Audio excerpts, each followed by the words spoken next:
It's Friday, so we're about to jump off into this weekend. Hope you guys got some awesome plans. But let's finish up in Hebrews 13. The scriptures I want to read today are Hebrews 13, 8, and 9. Jesus Christ is the same yesterday and today and forever.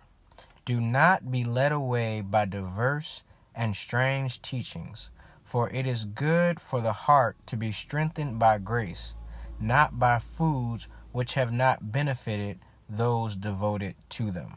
First and foremost, God is never going to change. God adapts. A lot of people say or question the Bible and its applicableness in today's world because it is a text that was written a while ago. So if you realize that God adapts for the times changing that we're in right now. So the same things that you saw, the same lessons that you may read in the Bible that were true hundreds of years ago still hold true today, because God is really unchanging. He is an adaptable God who, in his design of creation, took care of everything that needed to be taken care of. So there's no surprise that or curveball that you could throw God, because he's always been, always will be, and always is God. The second thing that I want to bring up is to not be led away by diverse and strange teachings. We kind of got lost as a human race. Everyone knows the Garden of Eden story where Adam and Eve were expelled from the Garden of Eden.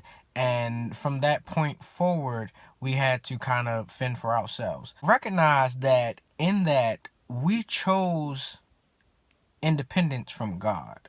So in that choice to be independent from God, we actually created our own suffering. And that's what we're living through even today. Don't ever dismiss a situation that you're in saying that God recently placed you in this terrible place. You must recognize the choice that took place.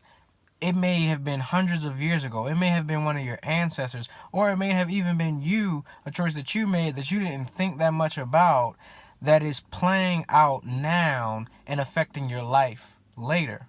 So we must definitely be conscious of that, because we let things distract us. In the Garden of Eden, they let the serpent distract them, and Eve was compelled to believe that she needs to eat from the tree of knowledge.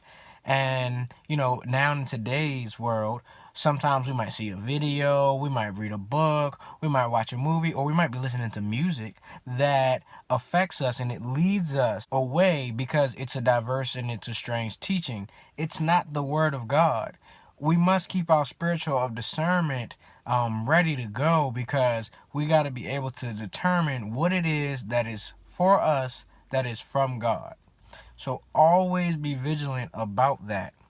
And the last part, that we need to be strengthened by grace and not foods which have not benefited those who devoted them, devoted or sacrificed. Basically, this is a strike directly at the Old Testament. They used to sacrifice things, and those sacrifices became more of a routine than a relationship with God. So you have to recognize that if you're giving sacrifices to God, give them to God, or sacrifice things to God for the relationship that you're building with God. Don't sacrifice things out of routine. See, God's grace strengthens us and keeps us. You get grace by continuing, and you build grace by having that relationship with God. If you don't have the relationship, everything that you do, everything that you might have sacrificed is void. It means nothing. So take all this and let that soak in for the weekend, because I really want everyone to be able to do great things. And God calls us to do great things. So just keep that in mind. And I hope you guys have a great weekend. Next week, I plan on starting a new series, similar to the challenge series, but it's going to be about renewing your mind.